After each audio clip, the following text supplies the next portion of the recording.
Now we shall begin. You should answer the questions as you listen because you will not hear the recording a second time. Listen carefully and answer questions 1 to 6. Homestay Language Learning, Lisa McDowell here. How can I help you? Hello, my name's Dan. Hello, Dan. And I'm going to be living with a family in Edinburgh for 3 months, so I'd like some advice on what to bring with me. I'm flying in via Singapore on the 15th. Right. Well, perhaps most important of all are your documents. Vaccination certificate, sponsor's letter, and the certifying letter from us for immigration. Yes, I've got all those in order, I think. What I'm really wondering about are money and clothes and things for my room. Personal effects, in other words. OK, let's start with cash. You'll already have money in your bank account here, of course, but make sure when you get here you have some cash on you. Pounds, that is, not euros or dollars. How much do you suggest? I'd say 50 as an absolute minimum. OK. Now, the next thing is which clothes to bring. What do you think? Well, as I'm sure you know, it can get pretty cold here, so you will need some warm clothing. There are shops near here that sell winter clothes quite cheaply, so you really don't need to bring much. Do make sure, though, that you have at least one thick sweater and a jacket with you when you arrive here. The temperature's likely to be a lot lower than in Singapore. Thanks for the warning. Now, something else I'm not sure about is whether to bring my computer. It's a laptop, so it won't take up much room. 2 problems. Firstly, it might not be compatible with the electricity supply in this country. And secondly, there's a risk of it getting broken in transit. Someone travelling here had hers smashed only last month. But surely I can carry it as hand luggage. Usually, yes, but because of all the tight security right now, you may have to check it in. So my advice is to leave yours at home. OK, I think I will. Is there anything else you'd advise against bringing? Well, you won't need household or cooking things. They'll all be provided. And importing food, of course, isn't allowed by customs, though I imagine you already knew that. Well, yes. But there are 1 or 2 things I'd suggest you find room for in your suitcase. Yes? Perhaps a few of your favourite cassettes or compact discs. Of course, you might be able to find them in the shops here, but then again, you might not. That's a good idea. Anything else? Yes, some photographs of people and places that are special to you could be nice. They can really make your room feel like home. It's just a thought. I'll see if I've got a few good ones.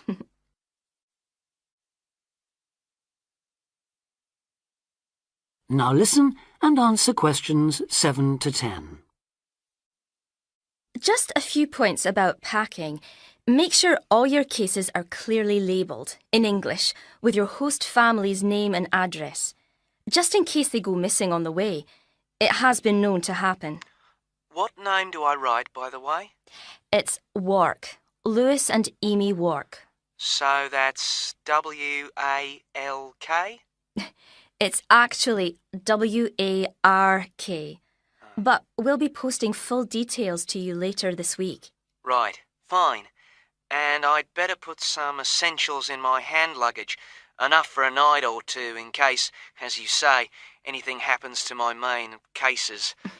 Yes, I'd recommend a change of t-shirt and socks and so on, plus any medication you may need, and a toothbrush, of course. And my tights.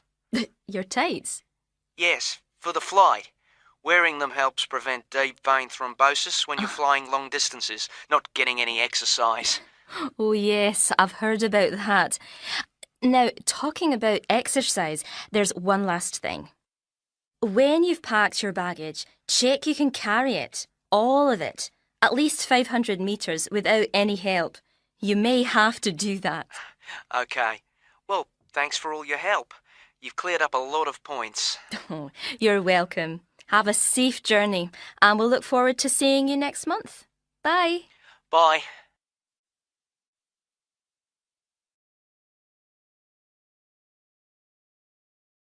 Now, listen carefully and answer questions 11 to 15.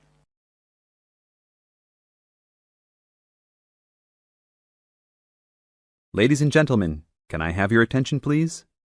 Please find your seats. Snacks will be available all day long. Thank you. Allow me to first introduce myself. I am Joe Steinke, Director of the Leadership Council. On behalf of the Organizing Committee for the 8th Annual Leadership Conference, I welcome you all to San Dimas, California, for a special session on postmodern solutions. We have people attending from as far away as Toronto, New York, and even the Bahamas.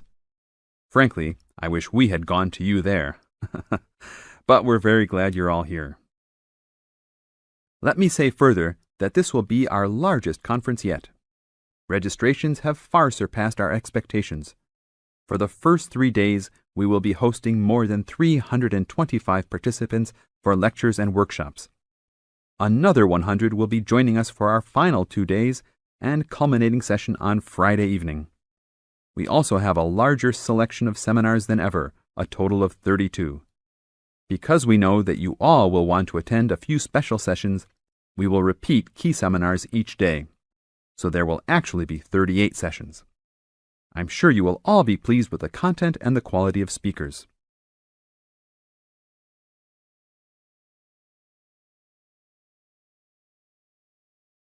Now listen and answer questions 16 to 20.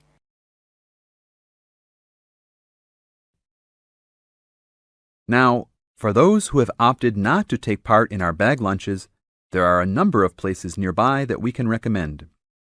We are located here in the Convention Center just across the street from the Harford Shopping Mall, and the place we most recommend is Vital's, which is just west across Queen Street on the opposite corner. Please be careful crossing both streets, however, as we don't want to lose any participants.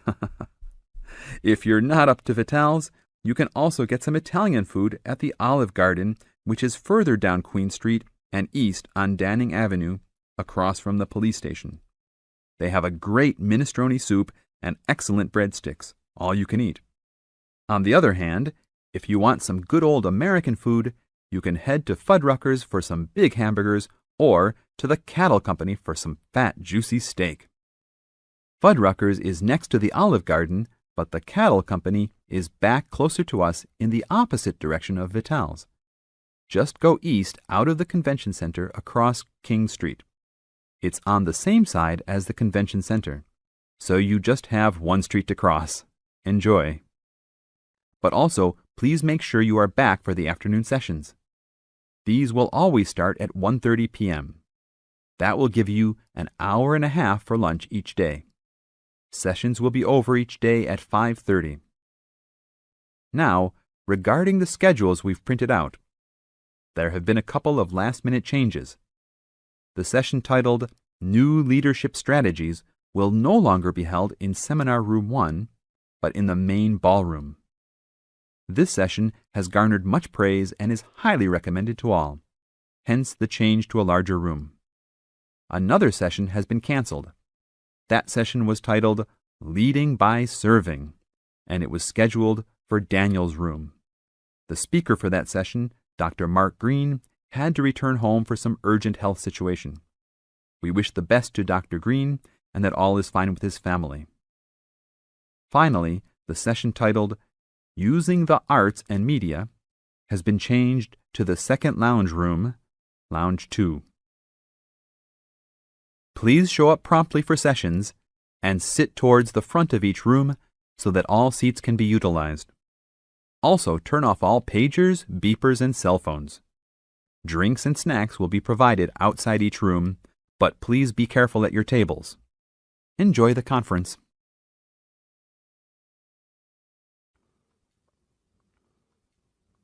Now listen carefully and answer questions 21 to 25. Okay, guys. First off, well done. That was a very good presentation yesterday. Now I'm just going to ask you questions about it before I give you my feedback. That okay? Sure. Of course. Right. Well, in that case, tell me, Niall, why did you choose to talk about Rafael Nadal? To tell you the truth, I didn't. I think I better let Sheena handle this one. Sheena? Yes, it was my decision to pick Nadal. Now, that might be a strange choice for a presentation entitled Someone Who Inspired Me to Study Psychology, but... Yes, but I was going to say, it does seem rather an odd choice. Was it simply down to the fact that he's a sporting hero of yours and so a role model? You talk about him a lot, Sheena, so this much is clear. It's true.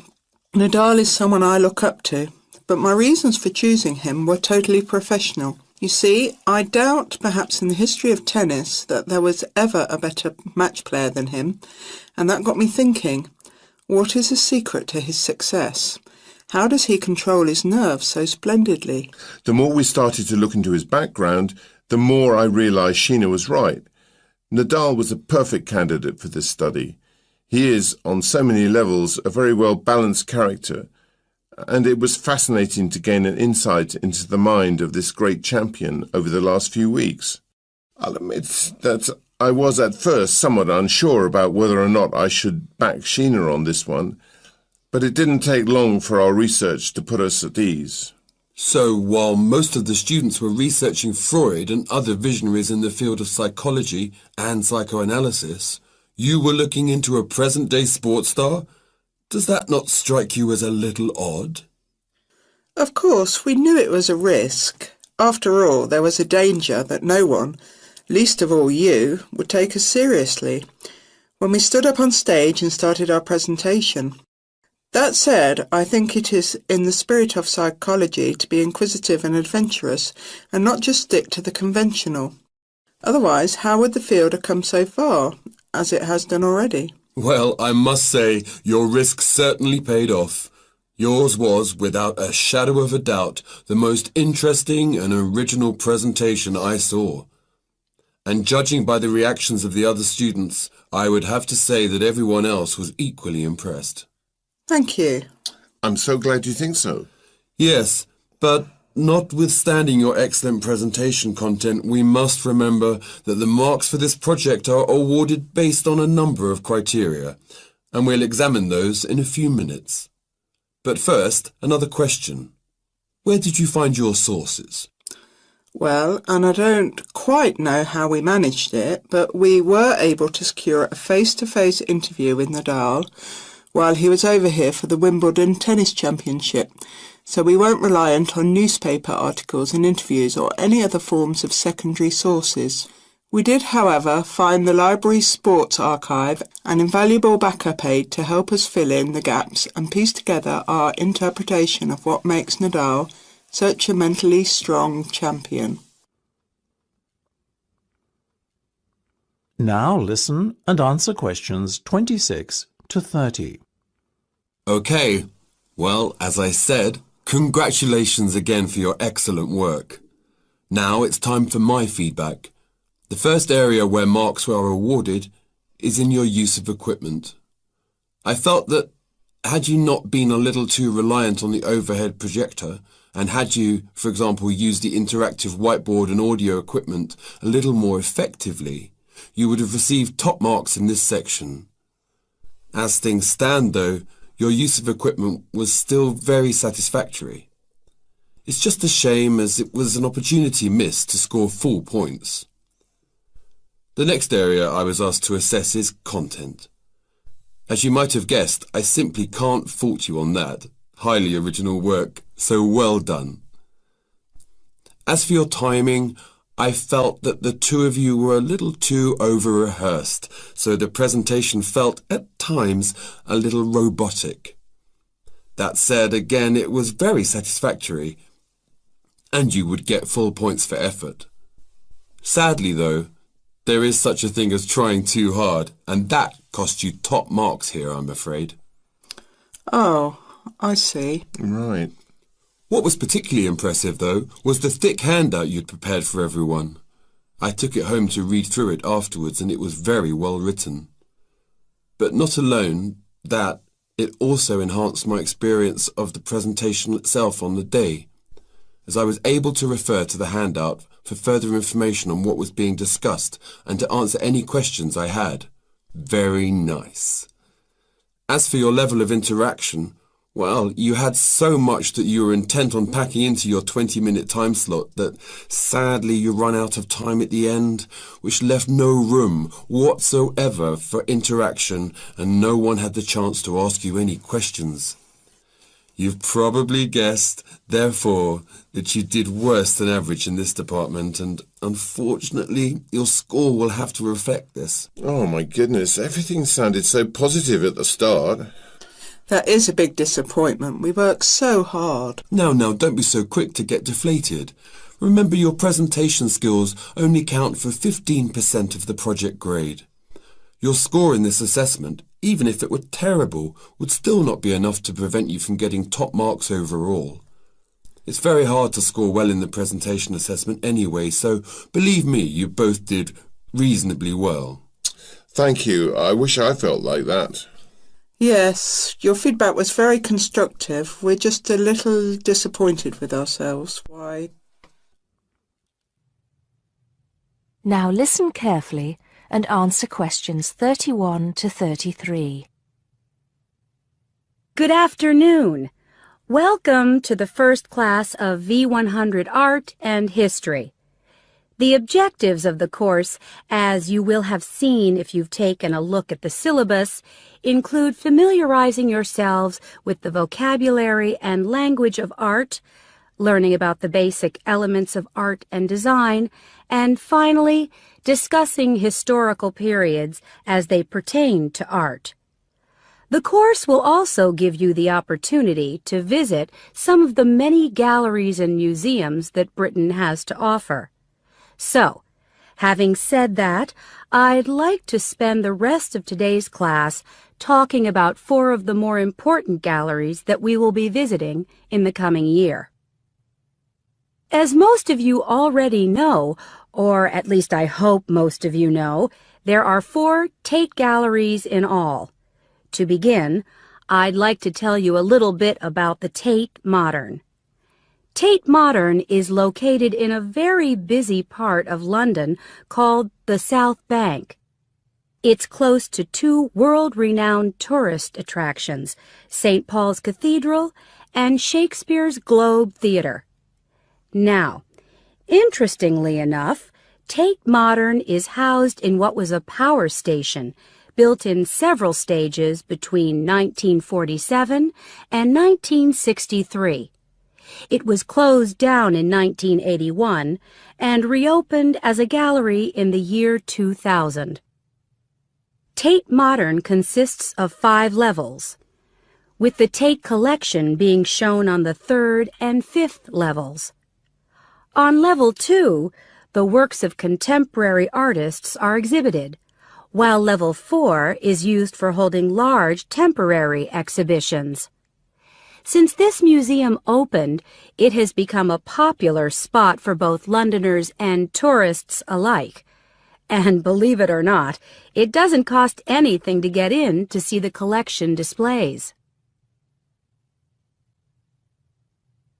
Now listen and answer questions 34 to 40. Now, the second gallery I'd like to talk about is Tate St. Ives, which is in Cornwall. It was built on the site of a gasworks, and it overlooks Porthmeor Beach. Tate St. Ives is housed in a 3-story building that was designed by the architects Evans and Shalliff. It was established in 1993, 7 years before Tate Modern was opened, and the gallery exhibits the works of modern British artists, including members of the St. Ives School, a group of artists living and working in the area from the 30s onwards. In later lectures, we'll be looking at the work of some of the artists who belong to that group and the ways in which they influenced each other. Okay, am I going too fast for any of you? No? Good. Next, I want to talk about Tate Britain, which is a gorgeous gallery situated right in the heart of Westminster. Tate Britain was the first of the 4 Tate galleries to open, and it was established in 1897. It was built on the site of an old prison, and when it first opened its doors, it was called the National Gallery of British Art. Later, it became known as the Tate Gallery, after the man who founded it, Sir Henry Tate. During its lifetime, Tate Britain has been damaged twice, once by floodwaters from the River Thames, and once by bombings during World War II. This gallery has an interesting range of exhibitions of historic and modern art from 1500 up to the present day. Now, the last gallery I'd like to tell you about is called Tate Liverpool. It's not hard to figure out where this gallery is located, is it? It was opened in 1988 to exhibit displays from the Tate collection, and it also has a program of temporary exhibitions. Tate Liverpool is housed in what was once a warehouse, and for some years it was one of the biggest galleries of modern and contemporary art in the UK. Well, that's a brief overview of just a few of the galleries we'll be visiting. I'd like now to look in a little more detail at what you can expect to see in each of these galleries, starting with Tate Britain. You now have half a minute to check your answers.